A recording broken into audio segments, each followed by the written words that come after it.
Hello guys, in this video, but first I just want to mention, don't forget to subscribe to my channel because at 10,000 subscribers I am going to show you my whole YouTube revenue statistics and growth strategy, how to make money online. Now let's jump into it. First of all, open the application on your phone.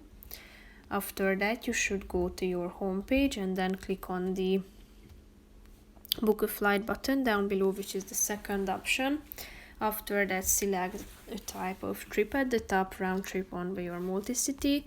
Then you should select the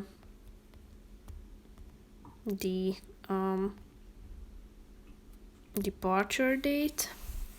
Select it from the calendar, tap on the done button, select the departure city, and then your destination. After that, click on the number of passengers to select the number of passengers and select the class. Then click on the search button down below, and then you will be able to browse among the available flight options. Here you will be able to find them. So that's pretty much it for this video, guys. See you in the next one. Bye bye.